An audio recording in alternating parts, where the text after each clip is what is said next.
Entre as duas últimas eleições presidenciais, de 2014 a 2018, o país mudou o modelo de financiamento da política, que passou a usar majoritariamente dinheiro público, mas praticamente não alterou as regras do jogo ou a estrutura de fiscalização. Como resultado, parte dos bilhões que alimentaram as últimas eleições foi gasto com pouco ou sem nenhum escrutínio. Meu nome é Camila Veras Mota, da BBC News Brasil aqui em São Paulo, e nesse vídeo a gente vai discutir como isso tem relação com os escândalos de candidaturas laranjas que marcaram o início do mandato de Bolsonaro e com as propostas que têm surgido aí no Congresso para acabar com o fundo eleitoral. Em 2014, a fatia de dinheiro público nas eleições foi de apenas 4%, 189 milhões de reais.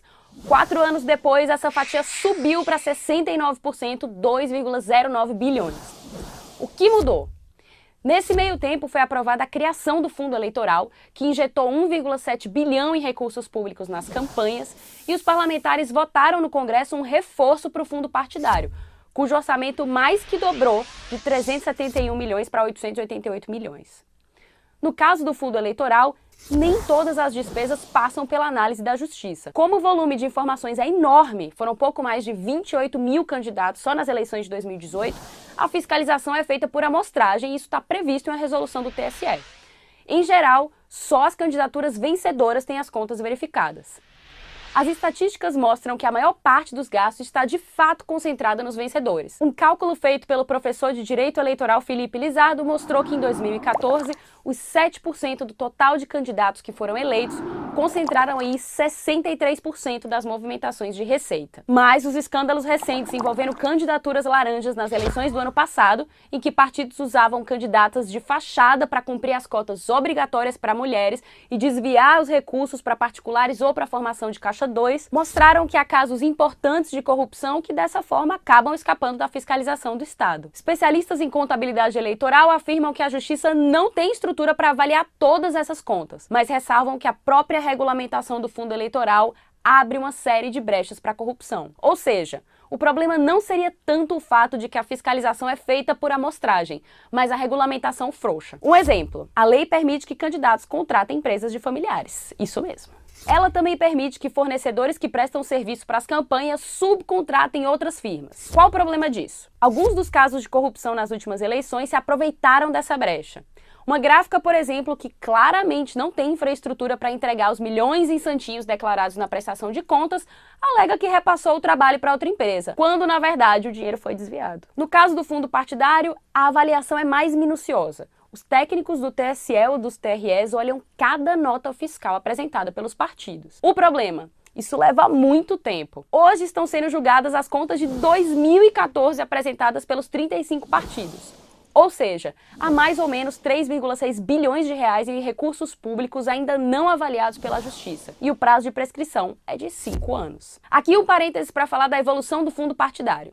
Ele está previsto na Constituição, mas como eu falei no começo, ganhou estofo depois de 2014. A história é a seguinte: em setembro de 2015, o Supremo proibiu o financiamento privado de campanha. 5 meses antes, em abril daquele mesmo ano, uma emenda à proposta de orçamento aumentou a previsão de repasse para o fundo partidário em 3 vezes para quase 900 milhões. O texto foi aprovado sem vetos pela presidente Dilma Rousseff, que não queria se indispor com o legislativo e perder ainda mais apoio entre deputados e senadores. O professor Felipe Lizardo, que já foi chefe da seção de contas eleitorais do TRE aqui em São Paulo, diz que o Congresso se deu conta de que o STF iria julgar inconstitucional o financiamento privado de campanha e aí deu um jeito de aumentar o valor do fundo. Não há regra que impeça os partidos de usar o dinheiro do fundo partidário para financiar as campanhas eleitorais, o que eles têm de fato feito. Luiz Carlos Gonçalves, que é procurador regional eleitoral em São Paulo, reconhece que a Justiça Eleitoral não tem estrutura para olhar as contas dos 35 partidos de forma célere, mas pondera que é de interesse dos partidos protelar ao máximo o julgamento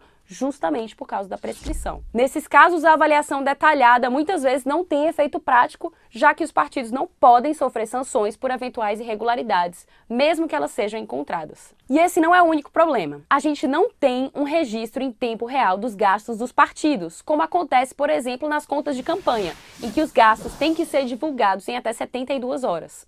No caso do fundo, só em abril do ano seguinte, que é o prazo máximo para entrega à Justiça Eleitoral. O Movimento Transparência Partidária já propôs a mudança, inclusive para que os dados estivessem disponíveis para a sociedade civil em um prazo mais curto. mas a sugestão foi rejeitada por advogados e representantes de 32 dos 35 partidos, segundo contou Marcelo Issa, que é coordenador do movimento. Outro problema, esse comum ao fundo partidário e ao fundo eleitoral, é o das rubricas excessivamente genéricas.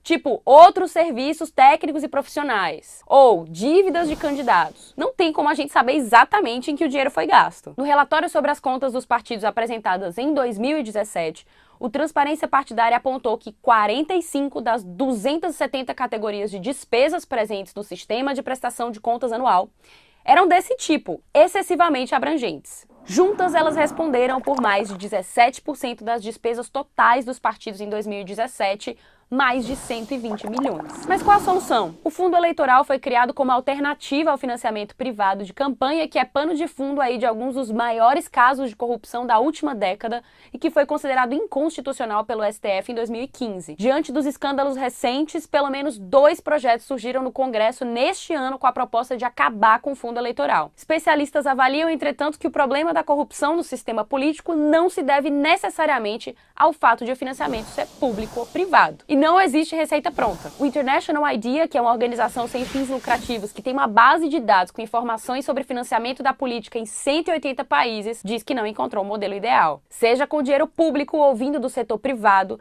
eles dizem que o que favorece a corrupção é a falta de fiscalização ou de uma legislação rigorosa na prestação de contas, ou no caso dos recursos públicos, de como o dinheiro deve ser gasto. A cientista política Silvana Krause, pesquisadora da Federal do Rio Grande do Sul, diz que a sociedade brasileira percebe agora que foi um equívoco a avaliação de que o problema da corrupção na política estava relacionado exclusivamente ao fato de que eram empresas privadas que financiavam as campanhas. Ela critica o fato de que o sistema político ainda é altamente concentrador de recursos, isso porque o dinheiro é repassado para os diretórios nacionais, que têm completa autonomia para distribuí-los da forma como quiserem. Esse tipo de arranjo favorece a perpetuação dos chamados caciques e a formação de oligarquias nos partidos, que em última instância facilitam a corrupção. Nesse sentido, o professor Felipe Lizardo acrescenta que, além de estabelecer critérios de distribuição interna dos recursos, a legislação deveria ter regras de democracia intrapartidária mais rigorosas, normas específicas para balizar a aplicação dos recursos e o fortalecimento da justiça eleitoral. Espero que vocês tenham gostado, o link para a matéria está aqui embaixo. Muito obrigada e tchau!